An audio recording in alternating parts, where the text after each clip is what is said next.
Hola, buenos días. Bienvenidos a una nueva edición de Ambiente y Medio. Hoy vamos a hablar sobre una información sorprendente que acaba de revelar la empresa suiza IQ Air. Desde que comenzó el confinamiento, la calidad del aire mejoró en todo el planeta. Una buena noticia, sin dudas, pero también un aviso sobre la atención que habrá que poner en los aspectos ambientales de la recuperación económica post-pandemia. Además, vamos a hablar de la historia trágica de la devastación de bosques de quebracho colorado que sufrió nuestro país a lo largo del siglo XX. Por último, te vamos a mostrar cómo año tras año sigue creciendo la lista roja de especies amenazadas y en peligro de extinción. Todo esto durante los próximos 60 minutos. Prepárate, porque ya empieza Ambiente y Medio, el magazine verde de la televisión abierta argentina.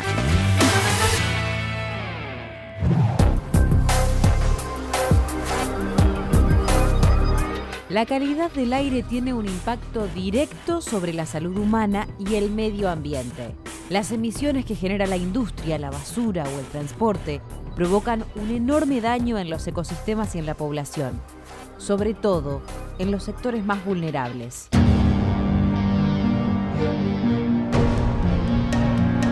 La contaminación del aire es hoy un tema de debate en todo el mundo.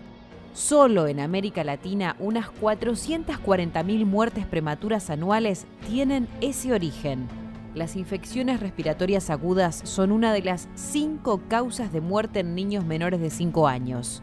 Más de 100 millones de latinoamericanos respiran un aire que no cumple con las guías de calidad recomendadas por la Organización Mundial de la Salud.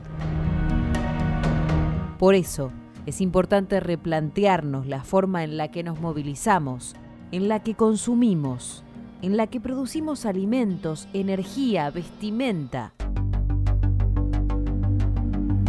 La contaminación del aire tiene múltiples causas: el transporte, las emisiones industriales de gases y polvo, los basurales, los incendios forestales, las fumigaciones aéreas o terrestres.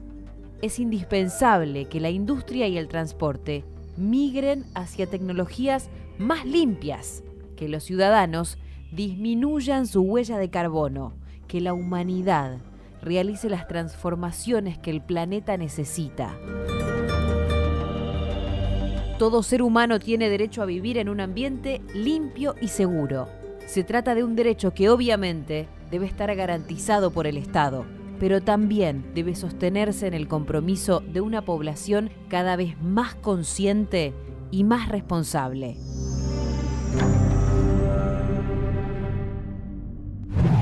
La contaminación del aire de las grandes urbes es uno de los problemas más importantes de salud de la población. No solo en la ciudad de Buenos Aires, sino en todas las grandes urbes de Argentina, como también de América Latina y del mundo. Es muy importante poder medir esta contaminación y la pregunta que uno se hace a los que vivimos acá en la ciudad de Buenos Aires es cómo se mide, si es suficiente la medición que se hace y por qué no se cuenta tanto en los medios de comunicación esa contaminación del aire como se conoce la temperatura, la hora y la humedad. Para hablar un poco de esto, lo voy a leer para no equivocarme, con Leonardo Serio. Él es doctor en Ciencias de la Atmósfera, investigador de la Facultad de Agronomía de la Universidad de Buenos Aires. Hola Leonardo, ¿cómo estás? Gracias por atendernos y por estar acá en Ambiente y Medio. Hola Gabriela, ¿qué tal? Gracias a ustedes por el llamado, por comunicarse conmigo. ¿Cuán contaminado está el aire de la ciudad de Buenos Aires? Bueno, en primer lugar me parece oportuno aclarar a qué nos referimos cuando hablamos de calidad del aire. Todos sabemos que el aire que respiramos está compuesto mayoritariamente, más del 99%, por nitrógeno y oxígeno, pero dentro del 1% restante hay muchísimos otros componentes. Algunos de esos son de origen natural y otros son producto de las actividades humanas. Además, también algunos de estos son completamente inocuos y otros no tanto. Sobre todo si se superan ciertos niveles de concentración en el aire. A esas sustancias que no son inocuas, o sea que pueden provocar algún efecto sobre la salud humana, son las que llamamos contaminantes atmosféricos. O sea que en definitiva la calidad del aire es algo que disminuye en la medida en que la concentración de esos contaminantes aumenta. En la ciudad de Buenos Aires tiene una red de medición, de monitoreo de contaminantes, y diariamente calcula un índice de calidad del aire que, en definitiva, para construir ese índice lo que se hace, se necesitan dos valores. Por un lado, cuál es la concentración medida, la observada de cada uno de estos contaminantes, y a su vez se lo compara con un valor de referencia. La ciudad de Buenos Aires tiene una red de monitoreo administrada por la Agencia de Protección Ambiental, que tiene solo 3 estaciones. Digamos, por un lado es valorable que las tengamos, ¿no? Porque hace 15 años atrás no teníamos nada. Pero es muy poco para una ciudad tan grande, con la densidad de población que tiene la ciudad de Buenos Aires, la afluencia de vehículos que circulan diariamente tanto por las autopistas como avenidas y calles. Estas 3 estaciones miden unos pocos contaminantes, ¿no? Algunas de las estaciones de medición, por lo menos está informado que miden otros contaminantes, pero en lo que la Agencia de Protección Ambiental publica diariamente, solo incluye 3, que son el monóxido de carbono, los óxidos de nitrógeno y el material particulado menor a 10 micrones. Así que no solamente tenemos el problema de que son pocas estaciones, sino que hay una parte importante de los contaminantes del aire que no están siendo monitoreados. Es decir, que entonces podemos pensar que lo que ustedes tienen como calidad de aire, bueno, malo, mediocre, no sería tal porque las mediciones no son suficientes. ¿Podríamos decir eso? No podemos tener la certeza, ¿sí? Lo que nosotros hemos hecho desde la Universidad de Buenos Aires, de la Facultad de Agronomía, es tratar de analizar primero, aprovechar toda esa información que tenemos disponible. Para nosotros los que hacemos investigación, cada dato vale oro. Entonces el hecho de contar con series de datos desde el año 2009 en adelante, digamos, eso lo valoramos y tratamos de a su vez darle valor agregado a esos datos. Así que en su momento, hace 3 o 4 años atrás, planteamos un proyecto de investigación que, digamos, tenía el objetivo de determinar cómo es nuestra calidad del aire en la ciudad con respecto a los estándares locales y también con respecto a los estándares internacionales. Entonces, dentro de ese marco, del marco de ese proyecto, me tocó dirigir un trabajo de tesis de una alumna de la licenciatura en Ciencias Ambientales, Josefina Berrigo, y Josefina calculó en su momento, le tenía que calcular el índice de calidad del aire que les expliqué anteriormente, digamos, yendo hacia atrás, o sea, tomando la serie completa de datos, calcular ese índice, hacer todo un análisis estadístico, teniendo en cuenta, digamos, exactamente la misma metodología que viene aplicando la Agencia de Protección Ambiental para calcular. Resultado de el primer resultado de esa parte de la investigación fue que el índice de calidad del aire arrojaba que en el 99,5% del tiempo estábamos en una condición buena o muy buena. Pero ahora viene la cuestión, digamos, el nivel de referencia que estamos considerando es un nivel relativamente alto, muy permisible. Entonces, teniendo en cuenta esto, fue que le propuse a Josefina que recalculara el índice para ver cómo daría esa estadística si consideráramos los límites establecidos por la Organización Mundial de la Salud. ¿Y cómo da? ¿Y cómo fue ese resultado? Bueno, ahí encontramos que dependiendo del lugar de medición, entre el 10 y el 15% del tiempo estuvimos en situaciones que deberían haber sido consideradas como alerta, alarma o emergencia, que son las categorías más altas que tiene este índice de calidad de aire. ¿Y este resultado ustedes se lo acercaron a la Agencia de Protección Ambiental de la Ciudad de Buenos Aires? Bueno, no exactamente, pero digamos, el camino fue por otro lado. Justamente por una nota que había salido publicada en un medio de la facultad, tuve la posibilidad de que me convocaron para una entrevista en un programa de radio y resultó, bueno, que la conductora era Carolina Estebarena, que es una legisladora de la ciudad de Buenos Aires, y en el medio de la charla surgió surgió de comentar los resultados de esta tesis, que recién hacía una semana que había sido publicada, y me comentó justamente que ella estaba impulsando dentro de la legislatura un proyecto para modificar los límites máximos admisibles. Así que me pidió que por favor le enviara el trabajo de tesis, que me interesaba conocer esos resultados para poder incorporarlos a los fundamentos de ese proyecto. Y bueno, digamos, esta historia larga que les estoy contando tuvo un final feliz hace un par de meses. Bien. La legislatura aprobó justamente una enmienda a la Ley de Calidad Atmosférica para llevar los límites máximos admisibles, digamos, en un proceso escalonado, pero de acá a 3 o 4 años, para convertirlos a los valores que recomienda la Organización Mundial de la Salud, que son mucho más restrictivos. Bueno, eso es una buena noticia, que la ciencia llegue a los decisores políticos, pero la mala noticia va a ser que la calidad del aire va a ser peor, con lo cual se va a haber que trabajar para mejorar la calidad del aire. En este caso estamos hablando de la ciudad de Buenos Aires. Y a propósito de eso, te hago la última pregunta. ¿Cómo se puede mejorar la calidad del aire en una ciudad como la nuestra? A ver, se están haciendo algunas cosas. Hay iniciativas que son importantes.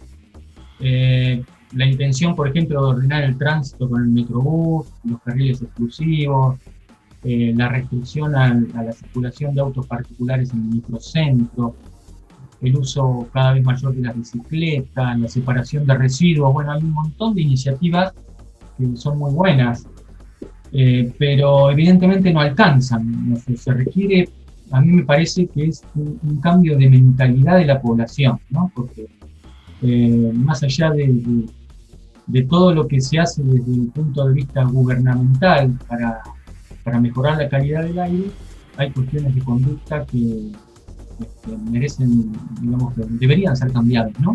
Bueno, justamente para eso estamos, ¿no? Nosotros desde la comunicación, ustedes desde la ciencia y los decisores políticos para, bueno, implementar políticas públicas para, en este caso puntual, mejorar la calidad del aire. Leonardo, te agradezco mucho esta entrevista y, bueno, ya nos veremos en alguna otra oportunidad cuando alguna de tus alumnas de tesis vuelvan a medir, en este caso, el aire o cualquier otra situación de investigación. Muchas gracias, Leonardo, por estar con nosotros en Ambiente y Medio. No, gracias a ustedes, fue un placer. El placer fue nuestro. Nosotros seguimos con más Ambiente y Medio.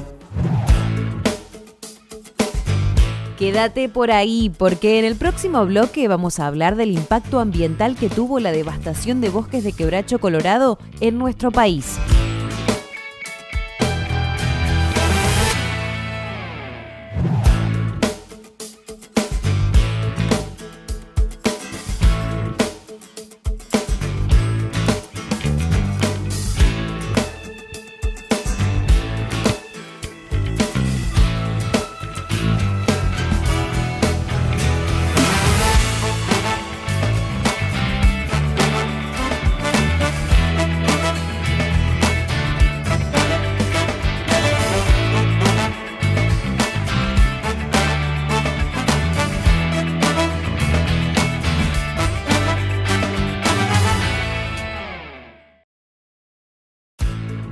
Seguimos con más Ambiente y Medio, periodismo al natural.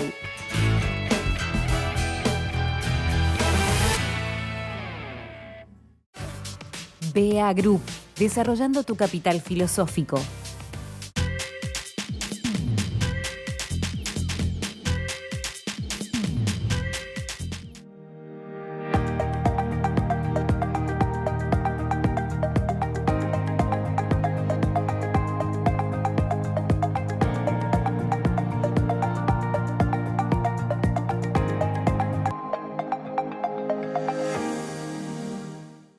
En Morón volvió el día verde. Los miércoles solo sacar residuos reciclables. Solo residuos reciclables. Como papel, cartón, plástico, vidrios y metales. Todos limpios y secos. Municipio de Morón. Corazón del Oeste. DEISA, con más de 200 plantas instaladas en Argentina y Latinoamérica, es la empresa líder en el diseño y fabricación de maquinarias y equipamientos para la recuperación, transformación y valorización de los residuos sólidos urbanos. DEISA, la mejor alternativa tecnológica en soluciones ambientales. No dejemos de cuidarnos. Usemos siempre tapaboca. Mantengamos distancia. Elijamos espacios abiertos. Ventilemos lugares cerrados. Para más información, entra a buenosaires.gov.ar/coronavirus. Cuidarte es cuidarnos. Buenos Aires Ciudad. En Sancor Seguros cumplimos 75 años comprometidos con nuestros clientes. Sancor Seguros. Estamos. Más de 200.000 pilarenses pusieron el brazo y se vacunaron. Más de 190.000 tuvieron síntomas y se testearon. En el kilómetro 46 te estamos esperando. Pilar, presente con futuro.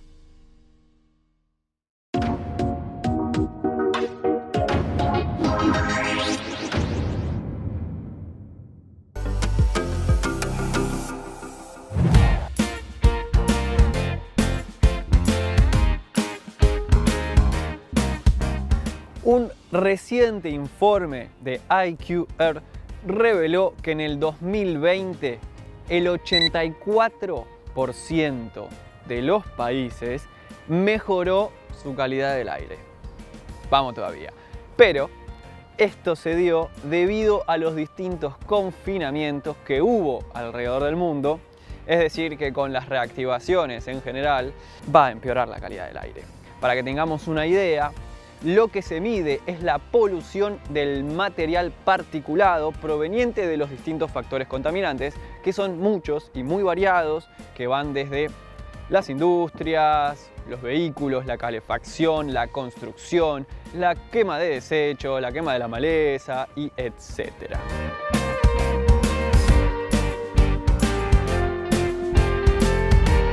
Tenemos que seguir trabajando en la disminución de estos factores porque los indicadores son realmente alarmantes. Para darles un ejemplo, China, ubicada en el puesto número 11 de los países con menor calidad del aire, es quien consume la mitad del carbón mundial. O sea, el 50% de todo el carbón que se consume, lo consume China.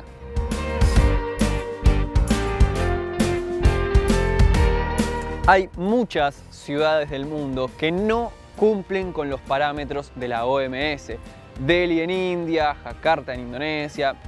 Para que tengan una idea, solo 6 de 355 ciudades ubicadas en las regiones de el sur de Asia, sudeste de Asia y oeste de Asia cumplen con los parámetros establecidos por la OMS. Menos del 2%. Y al ser partículas microscópicas, entran por las vías respiratorias al torrente sanguíneo y recorren todo el cuerpo, causando numerosos efectos en la salud.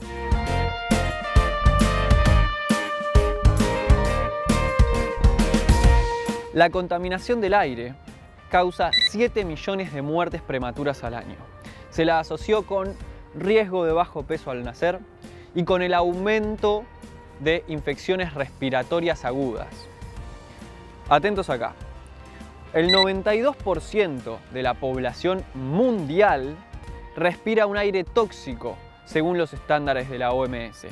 Mientras que en los países menos desarrollados, el 98% de los niños menores de 5 años respira un aire insano. La contaminación del aire en todo el mundo causa el 29% de todas las muertes y enfermedades de cáncer de pulmón, el 17% de todas las muertes y enfermedades por infección aguda en las vías respiratorias inferiores y el 24% de las muertes por accidente cerebrovascular. La calidad del aire es un tema muy serio, como pueden observar, ya que disminuye la calidad de vida. Lo podemos observar en los 5 países con peor calidad del aire, que son la India, Afganistán, Mongolia, Pakistán y Bangladesh como el país con la peor calidad del aire en todo el mundo. A ver, yo sé que el proceso puede ser complicado, largo, pero debemos lograr como sociedad, incluso como humanidad, mejorar la calidad del aire. Esto se puede lograr apostando a energías renovables, por ejemplo, disminuyendo la cantidad de gases que se emiten desde las industrias, no solamente las que tienen chimeneas, sino incluso la agricultura y la ganadería. De esta forma vamos a poder mejorar la calidad del aire, sobre todo en las grandes urbes, apostando a vehículos sin emisión de gases de efecto invernadero, la bicicleta, y de esta forma mejorar nuestra calidad de vida.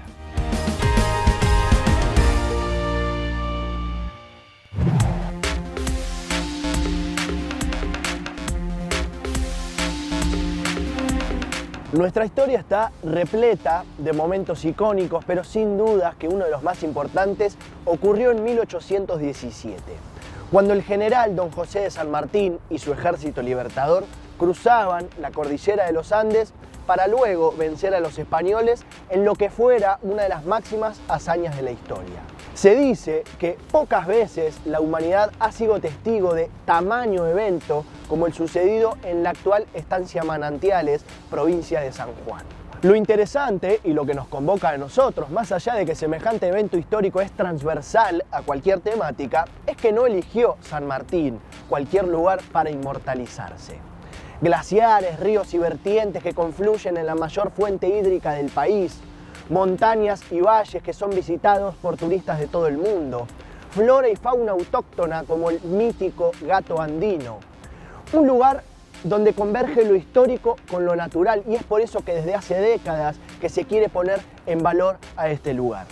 Claudio Bertonati y Carlos Fernández Balboa publicaron un documento llamado Un Parque Nacional para la Historia, donde fue el cruce de los Andes, donde básicamente se plantea la posibilidad de crear un parque nacional en donde fuera el cruce de los Andes.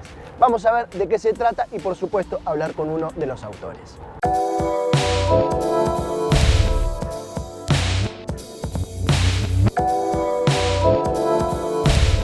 Pero antes un poquitito de historia.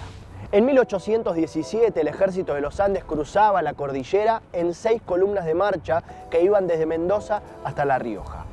5.423 hombres, 10.000 mulas, 1.600 caballos y 22 cañones, en lo que fueron 21 días de marcha a 30 kilómetros de avance cada día en un promedio de altura de 3.000 metros sobre el nivel del mar.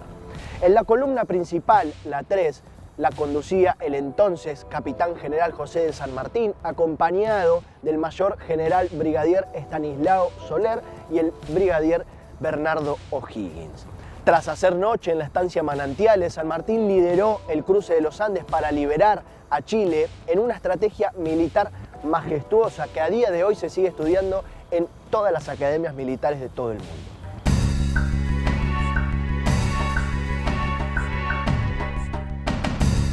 Además de querer eternizar el cruce de los Andes, la creación de este parque nacional busca proteger la fábrica de agua pura, que desde las cumbres nevadas y los glaciares nacen lagunas, vegas, cursos que alimentan al río San Juan, del que dependen cultivos, ciudades y pueblos como la misma San Juan.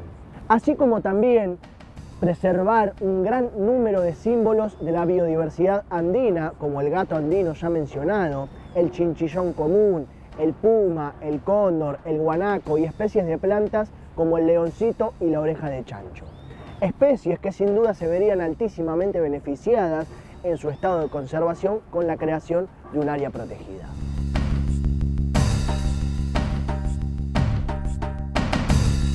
A todo esto también podemos sumarle la potencialidad de promover un mayor desarrollo turístico. Empezando por el Cerro Mercedario, donde estuvo San Martín, 6.770 metros sobre el nivel del mar, hay una gran variedad de paisajes a través de la ruta sanmartiniana para andinistas, arqueólogos, fotógrafos, amantes de la naturaleza, el rafting e infinidad de disciplinas. También sabemos que es una ecorregión que de por sí necesita más protección. Los Altos Andes se ven poco representados en el Sistema Nacional de Áreas Protegidas y es importante para esto resguardar las poblaciones originales de sus especies más características y sobre todo mantener los beneficios ecosistémicos que el ambiente brinda a la sociedad.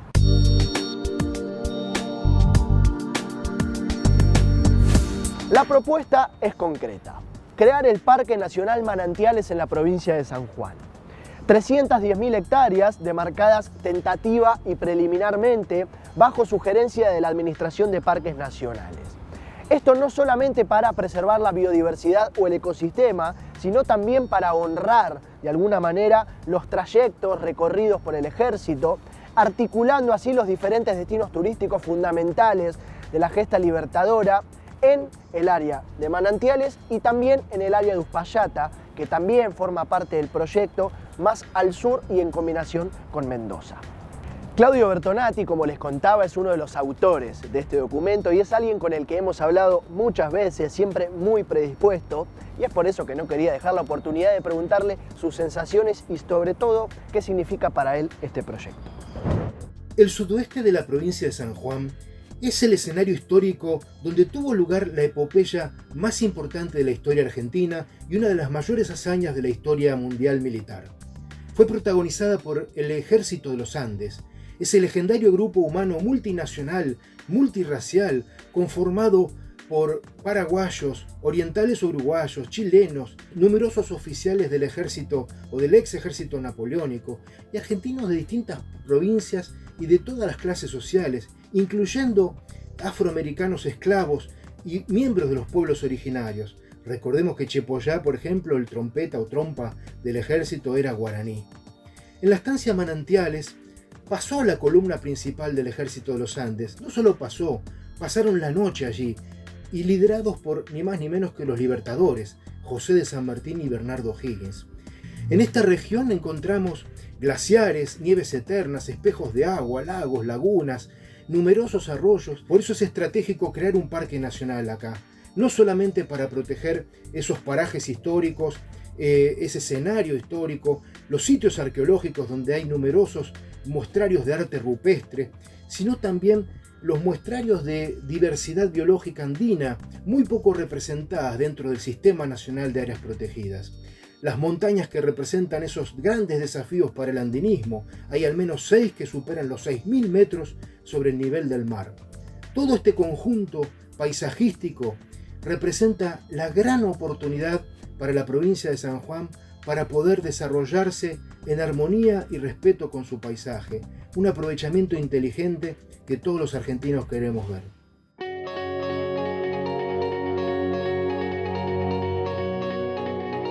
Entre los diversos motivos que podemos encontrar para crear este parque nacional está el cordón de la Ramada y sus 6 6000, cordón donde se encuentran las más altas montañas de San Juan y el mayor valle de la zona, donde 5 cerros se elevan por encima de los 6.000 metros sobre el nivel del mar.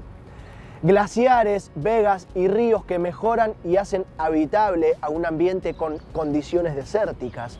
Flora adaptada a condiciones extremas, fauna emblemática con rarezas y marcas mundiales, yacimientos fósiles que testimonian la vida marina en el Mesozoico, poblaciones con cientos y miles de años de historia, el valor en el imaginario popular que ha adquirido la cordillera de los Andes con el paso del tiempo y, por supuesto, las históricas rutas sanmartinianas del Ejército de los Andes.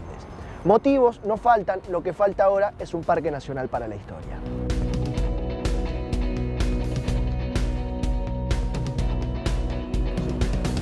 Un ejército integrado por indios, negros, mulatos, criollos y exiliados chilenos y europeos.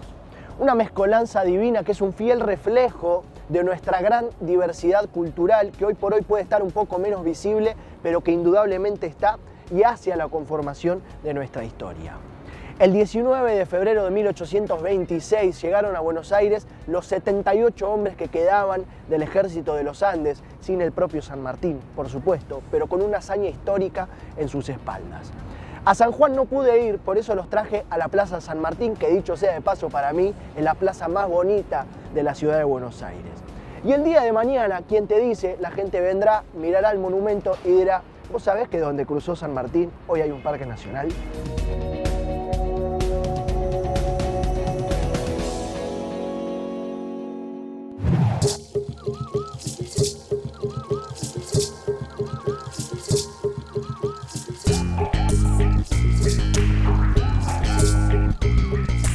Entre el 1900 y fines de la década del 70, según la Dirección Provincial de Bosques, los bosques santiagueños proporcionaron más de 170 millones de toneladas de madera.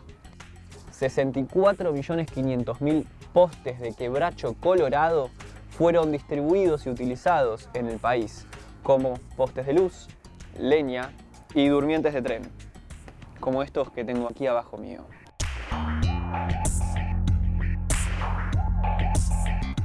Estos postes podrían extender un cruce hacia la luna e incluso volver medio camino. Esta sobreexplotación se dio debido a su alta concentración de tanino, haciendo ojos ciegos a la cultura y a la importancia del quebracho colorado en los pueblos originarios. Por ejemplo, los Mascoy dicen que quien haya matado a un jaguar o a una persona deberá pasar la primera noche junto a un fuego con ramas de quebracho colorado.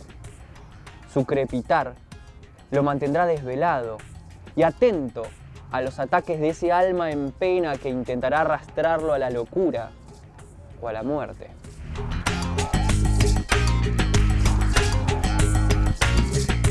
Los Wichi difícilmente lo talen, ya que creen que el demonio le otorgó al quebracho el poder de castigar a quienes quisieran talarlo con una lluvia invisible, que provoca en los leñadores unas ronchas y unas llagas imborrables. Hay que comprender que los bosques no crecen de un día para el otro. De hecho, durante varias décadas, el quebracho colorado representó un gran enigma para investigadores y productores forestales, porque se les dificultaba mucho su reproducción y poder cultivarlo. En 1954, el gobierno nacional, para salvar a esta especie de la extinción, creó el Parque Nacional Chaco, en el corazón de la provincia.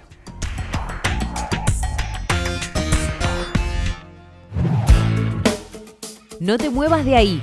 En el próximo bloque te contamos por qué sigue creciendo en Argentina la lista roja de especies amenazadas o en peligro de extinción.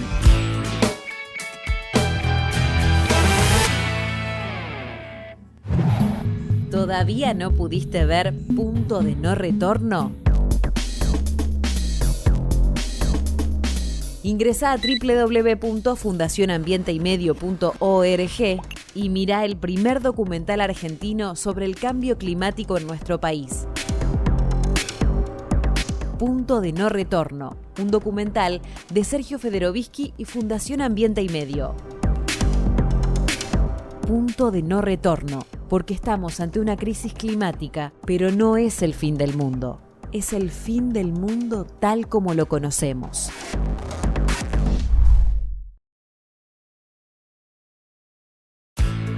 Seguimos con más Ambiente y Medio, periodismo en perfecto estado de conservación.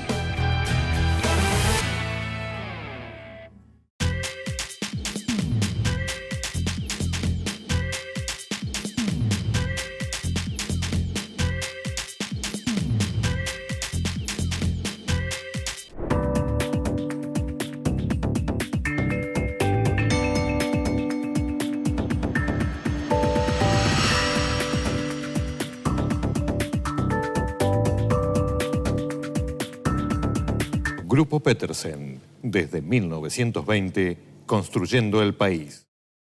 Porque sabemos de ambiente y sostenibilidad, podemos ayudarte a producir y desarrollar tus actividades de manera sustentable. Greenco, servicios de asesoramiento ambiental. Cuando elegís papel Ledesma, elegís un consumo responsable. Porque nuestro papel se elabora a partir de la caña de azúcar, un cultivo renovable año a año. Elegí Ledesma, elegí cuidar el ambiente. En Sancor Seguros cumplimos 75 años comprometidos con nuestros clientes. Sancor Seguros. Estamos.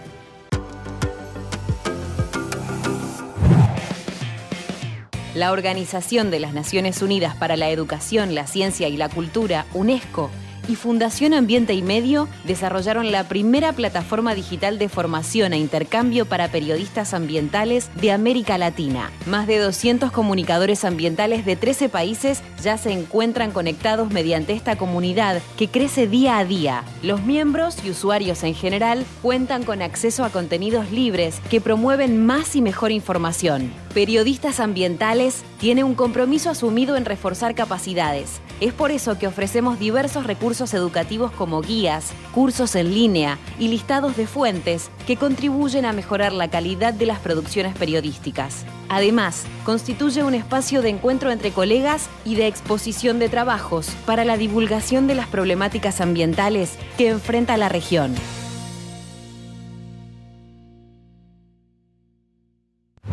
La energía nuclear es cosa del pasado. La nueva moda es las energías renovables. Sin embargo, hay personas que no lo entienden. Pero para eso, podemos ir a ver la cicatriz de Gastre.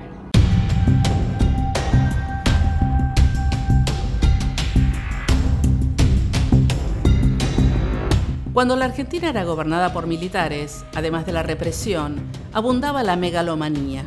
Es decir, acorde con el diccionario, la dictadura imaginaba al país socialmente superior, poseedor de enormes riquezas y capaz de hacer grandes cosas.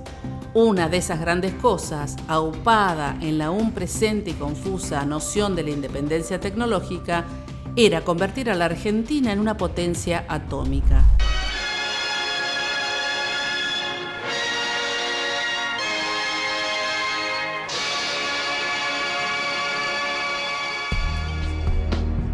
Para fines de siglo, anunciaban los militares en 1976, en el país funcionarían 6 centrales atómicas. Se controlarían todas las etapas del ciclo de combustión nuclear y se contaría con un repositorio para residuos radiactivos de alta actividad. Lo que el mundo todavía hoy no tiene resuelto, el manejo de los residuos nucleares, la dictadura de Videla y compañía se lo endilgaría al planeta. El lugar elegido para ese basurero nuclear era remoto, por presuntas condiciones geológicas, pero básicamente por su aislamiento político y social, se eligió una localidad de apenas 400 habitantes en medio de la meseta patagónica, Gastre. ¿Eligieron el lugar en Sierra del Medio por el cerro de granito que tienen? Que decían, dicen que es un cerro que tiene aproximadamente en las partes más profundas de 600 metros de profundidad, que es todo roca. La dictadura se fue, pero en ciertos enclaves dejó asentada la megalomanía. En 1986, la Comisión Nacional de Energía Atómica anunció públicamente que en Gastre se alojaría el basurero nuclear. Irónicamente, haber ingresado al mapa nacional de la mano de tan poco honorífico título le valió a Gastre algún beneficio. Con los primeros ingenieros industriales llegó por primera vez el alumbrado público al pueblo. Aquellas 6 centrales nucleares no habían salido siquiera de la imaginación febril de los militares. Solo 2, Embalse y Atucha 1, de comienzos de la década del 70 funcionaban, y Atucha 2 iniciaba su derrotero hacia el récord de más de 25 años de construcción. El tamaño proyectado para el repositorio de Gastre no cerraba con la demanda local hasta que una empresa francesa, Pechiney, mostró las cartas que todos escondían. Gastre sería el destino de residuos nucleares argentinos, pero también de países llenos de centrales atómicas, sin saber qué hacer con sus residuos y sin licencia social para enterrarlos. Porque no le permiten llevarlo a otro lado a la basura, entonces la quería entrar para acá. Y acá, como nadie iba a reclamar, entonces...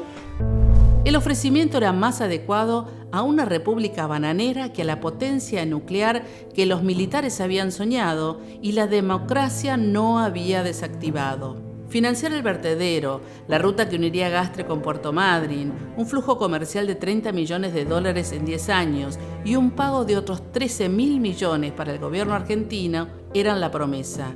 La zanahoria era rotunda, pero suele ocurrir, los espejos de colores a veces destiñen.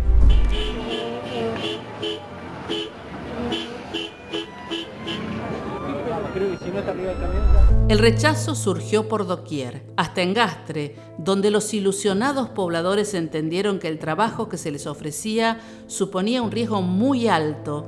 En aquel 1986, en que se anunciaba el proyecto, Chernobyl hacía añicos el sueño atómico.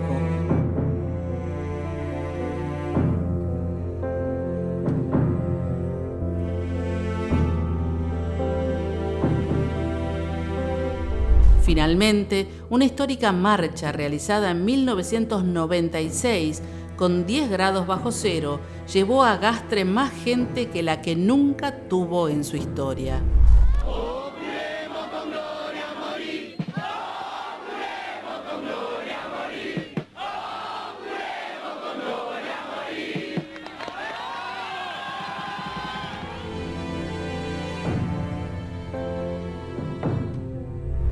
Hubo algunos tibios intentos posteriores, pero el proyecto ya había quedado herido de muerte. Carecía de lo que hoy se denomina licencia social, o mejor dicho, el basurero nuclear y buena parte de las ínfulas pseudo-imperiales de la Argentina habían quedado sepultados bajo la nieve.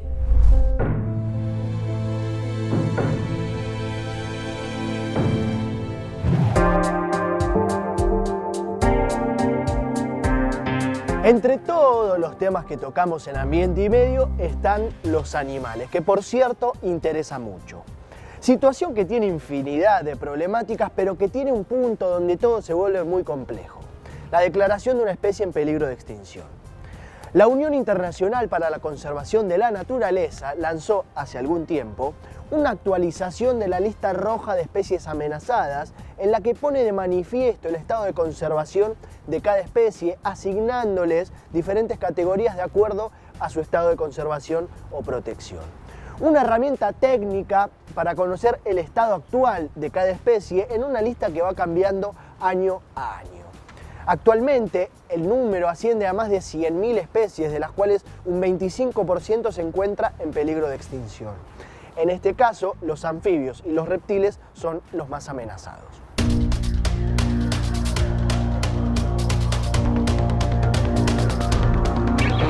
Bueno, muy bien. Las categorías dentro de la lista roja de especies amenazadas recoge a todas las especies que están o pueden estar amenazadas en un futuro, otorgando la responsabilidad de evaluar periódicamente su estado de conservación, así como también prohibiendo afectar de manera negativa a su situación actual. Dentro de ese listado encontramos a las siguientes categorías, vamos de peor a mejor.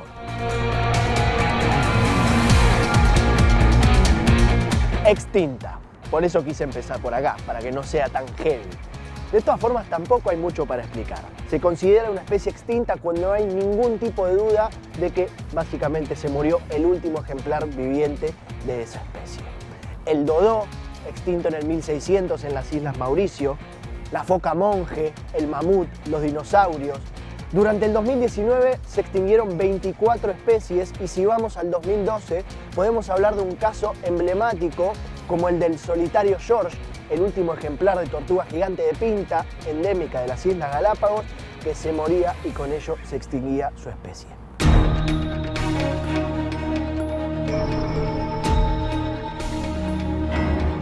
Segunda categoría, extinta en estado silvestre. Se la considera en este estado cuando solamente puede sobrevivir en cultivo, en cautiverio o como población naturalizada dentro de un medio que no pertenece a su distribución original. Dentro de esta categoría podemos encontrar al lince euroasiático, extinto en Europa Central desde 1800 y dentro de una serie de programas de conservación desde 1970 sigue en estado delicado. El demonio de Tasmania, gran valor de mi infancia con los Looney Tunes, el rinoceronte negro, el bisonte, el caimán chino, producto de que gran parte de su hábitat original hoy son campos de arroz, la gran mariposa azul extinta durante 40 años en los campos británicos, el guepardo, que durante el siglo XX vio su población disminuida en un 93% debido a la caza. Y aquí también podemos agregar, afortunadamente, y digo afortunadamente porque estuvo extinto durante 150 años, al guacamayo rojo. Plan de conservación que hemos estado visitando en el Parque Iberá y que por supuesto es un ejemplo local.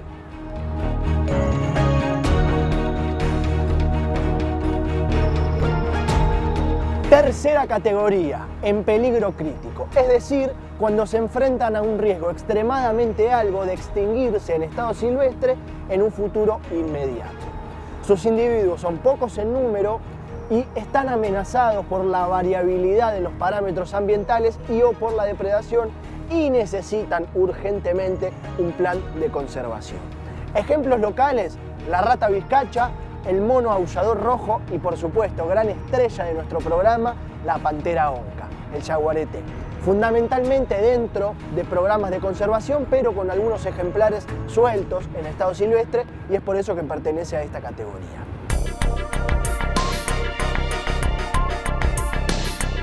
Cuarta, en peligro.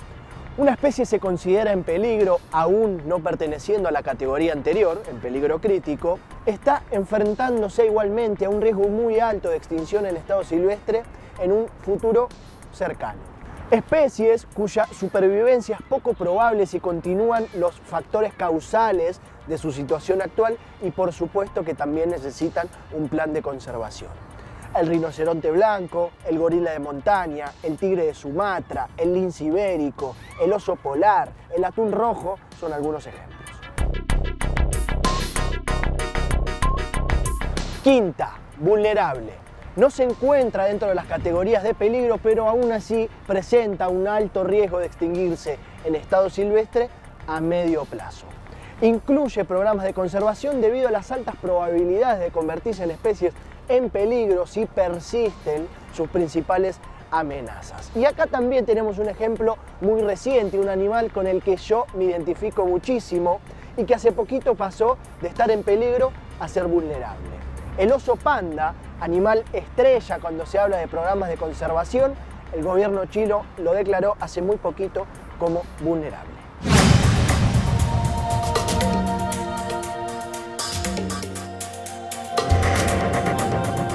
Número 6. Casi amenazadas. No se las considera como efectivamente amenazadas, pero sí que van camino a ser vulnerables dentro de un futuro cercano.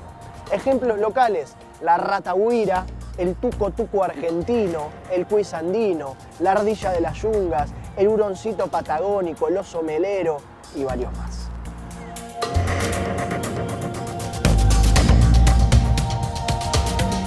Séptima y última. Preocupación menor. Especies con un gran número de ejemplares, con grandes distribuciones, que no presentan riesgos en un futuro cercano. O sea, con estas está todo básicamente bastante bien. En esta categoría, en Argentina, podemos encontrar a los coipos, a los carpinchos, varios cuises, varios ratones, murciélagos, marmosas, etc. Una herramienta muy interesante y muy importante para conocer el estado más preciso de conservación de cada especie, y más importante debería ser aún que cada especie incluida dentro de la lista roja de especies amenazadas cuente con apoyo de los gobiernos, con presupuesto y sobre todo con un plan de protección y conservación.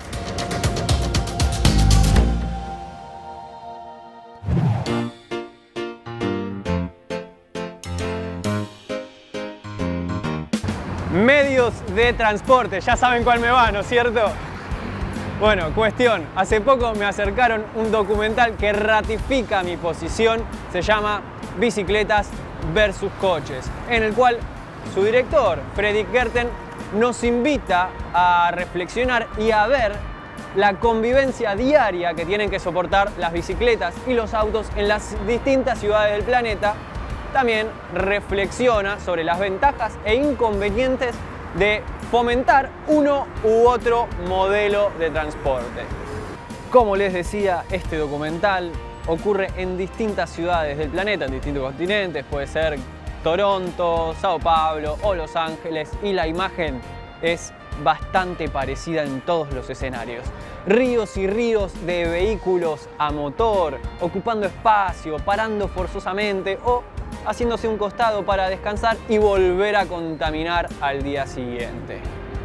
Este documental también cuenta con testimonios de usuarios de ambos medios de transporte y un material de archivo excelente.